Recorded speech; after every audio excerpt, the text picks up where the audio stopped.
Hello guys, welcome to the traders arena. So let's see कल indices को किस तरीके से ट्रेड कर सकते हैं और इसके पीछे का लॉजिक क्या है। तो फर्स्ट हम डेली में एक बार देख लेते हैं, देन हम 50 मिनट में प्लान आउट करेंगे। यहाँ से अगर देखोगे, मैंने कल आपको बताया था एक ट्रेंड लाइन चलती हुई आ रही है, तो मार्केट डिसाइड करेगा क्या ये यहाँ से कंटिन्यूएशन आता है या तो एक पुल बैक लेने की कोशिश करेगा। देन ही डिसाइड करेगा क्या इसको ऊपर जाना है क्या इसको नीचे जाना है। तो सेम कंडीशन क्रिएट हुई। यहाँ से अगर देखोगे ब्रेकआउट ब्रेकडाउन हुआ था। अभी यहाँ से मार्केट डिसाइड करेगा क्या मार्केट को फिर से नीचे आना है, क्या मार्केट यहाँ से हॉल्ट करके फिर से ऊपर चला जाएगा। तो अभी मोमेंटम मार्केट में रहेगा, या तो मार्केट ऊपर जाए, हो सकता है और एक दिन हॉल्ट करे, लेकिन मोमेंटम अभी मिलता जाएगा। तो एक ट्रेंडिंग मार्केट मिलेगा, या तो अपसाइड मिले या तो डाउन साइड मिले, लेकिन कुछ ना कुछ मोमेंटम मार्केट में होता रहेगा।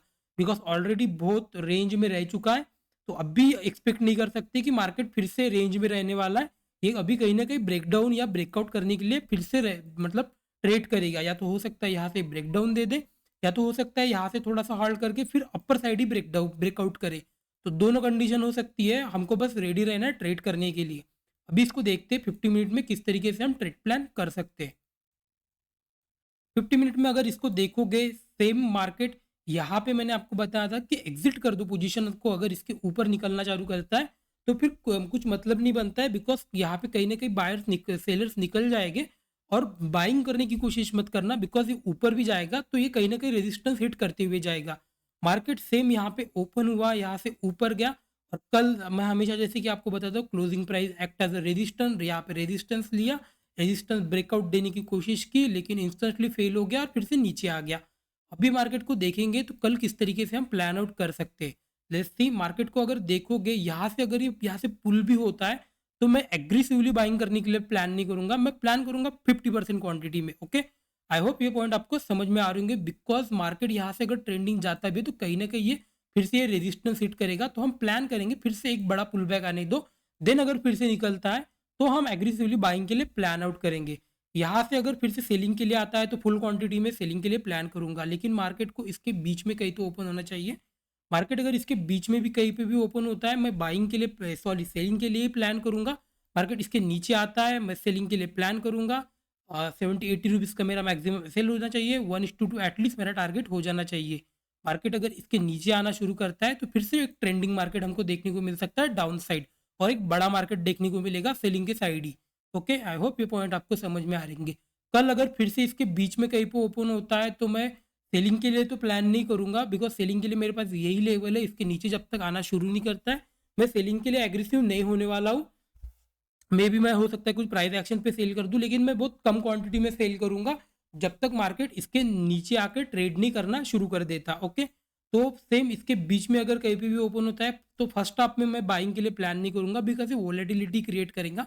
मैं प्लान करूंगा 12 o'clock के बाद अगर कुछ ब्रेकआउट मिलता है इस तरीके का कुछ पैटर्न बना के, फिर मैं बाइंग के लिए प्लान करूंगा, लेकिन फुल क्वांटिटी में नहीं, ओनली 50% क्वांटिटी में प्लान करूंगा, जब तक ये बड़ा पुल बैक मेरे को मुझे मिल नहीं जाता। ओके, आई होप ये पॉइंट आपको समझ में आ रहे होंगे। और अगर समझ जाओ कि मार्केट ओपन ही यहाँ पे होता है और इंस्टेंटली ऊपर चला जाता है, तो मैं एग्रेसिवली बाय नहीं करूंगा, मैं बाय करूंगा लेकिन 20-30% क्वांटिटी में ही बाय करूंगा। बिकॉज ये जनरली होता क्या है ना, थोड़ा सा ऊपर जाता है फिर पुल बैक लेके नीचे आना शुरू कर देता है। तो इस तरीके का कुछ पैटर्न बन सकता है। तो आई होप ये पॉइंट आपको समझ में आ रहे होंगे। इसके बीच में हम कुछ भी ट्रेड प्लान नहीं करेंगे, ये वोलेटिलिटी जोन ही होने वाला है। लेट्स सी, निफ्टी 50 को देख लेते हैं। निफ्टी 50 को भी एक बार डेली में देख लेंगे, जिससे कि आपको एक अच्छा आइडिया आ जाएगा। सेम अगर देखोगे निफ्टी 50, यहाँ से अगर देखोगे ट्रेंड लाइन चलती हुई आ रही थी, ब्रेकडाउन किया है। अभी ये डिसाइड करेगा क्या इसको नीचे आना है क्या इसको ऊपर जाना है फिर से। तो यहाँ से हो सकता है अपसाइड भी मोमेंटम करे या तो डाउन साइड भी मोमेंटम करे। तो दोनों तरीके से मोमेंटम मिल सकता है। तो इसमें इसको देखते हैं किस तरीके से हम इसको प्लान आउट कर सकते हैं। नो डाउट निफ्टी 50 थोड़ा अच्छा क्लोज दिया है as compare to Nifty bank.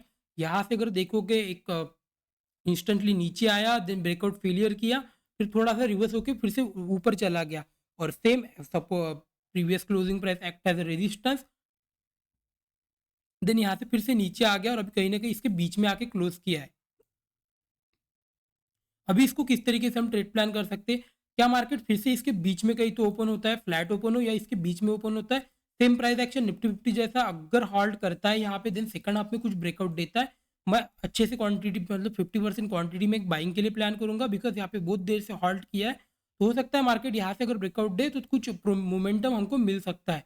और सेलिंग के लिए कब प्लान करेंगे? सेलिंग के लिए एक ही कंडीशन में प्लान करेंगे, मार्केट फिर से इसके बीच में ओपन होना चाहिए।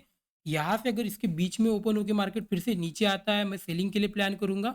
30 से 40 रुपये का मेरा मैक्सिमम एसएल हो जाना चाहिए, 1:2 एटलीस्ट मेरा टारगेट होना चाहिए। अगर मार्केट यहाँ से नीचे आता है तो फिर से मार्केट सेलिंग के लिए आएगा। यहाँ से अगर ऊपर जाता है तो फिर से रेजिस्टेंस हिट करेगा, ये एक रेजिस्टेंस हो गया। यहाँ पे एक रेजिस्टेंस है, देन क्लोजिंग प्राइस ये एक रेजिस्टेंस हो जाएगा। तो ऑलमोस्ट 3-4 रेजिस्टेंस हिट करेगा। तो यहाँ से अगर ऊपर भी जाता है तो स्लो एंड स्टेडी जाता है।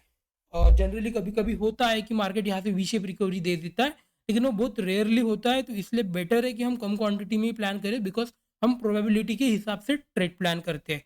ओके? आई होप ये पॉइंट आपको समझ में आ रहे होंगे।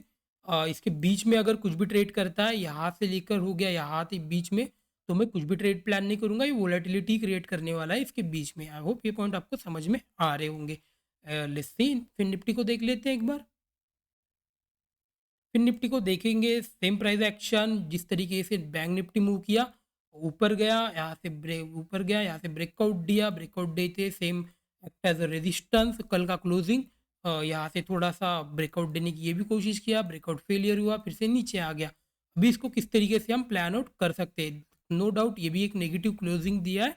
मतलब बीच में क्लोज किया है तो अच्छे से बाइंग के साइड ना क्लोज किया है, ना सेलिंग के साइड क्लोज किया है, तो एक कंफ्यूजिंग सिनेरियो है। तो हमको बस वेट करना है, क्या मार्केट इसके नीचे आता है, क्या मार्केट इसके ऊपर निकल रहा है। तो इन दोनों कंडीशन में हम बाइंग या सेलिंग के लिए ट्रेड प्लान कर सकते हैं। इसके बीच में हम कुछ भी ट्रेड प्लान नहीं करेंगे। फिर हम वेट करेंगे अनदर डे का, मंडे का। जब मंडे को ट्रेड करेंगे फिर जिस तरीके से कल प्राइस एक्शन बनेगा उस तरीके से हम प्लान आउट करेंगे। इसके बीच में अगर कहीं पे भी ओपन होता है, इसके बीच में अगर ट्रेड करता है, तो मैं सेकंड हाफ में ही बाइंग करने का प्लान करूँगा। और कुछ हॉल्ट होना चाहिए अच्छा खासा। देन अगर 12 बजे के बाद कुछ ब्रेकआउट मिलता है तो फिर मैं बाइंग के लिए प्लान करूँगा। नीचे की साइड सेम, इधर फ्लैट खुले, इधर इस एरिया में गैप डाउन खुलना चाहिए, इधर हो सकता है पूरा गैप डाउन खुले नीचे। इसके नीचे, इसके यहाँ से लेके 100-200 पॉइंट यहाँ से नीचे, दोनों कंडीशन में हम एग्रेसिवली सेलिंग के लिए प्लान करेंगे फुल क्वांटिटी में। बिकॉज यहाँ से अगर मार्केट नीचे आता है तो फिर से एक डाउन ट्रेंड में ट्रेंडिंग मार्केट हमको देखने को मिल सकता है।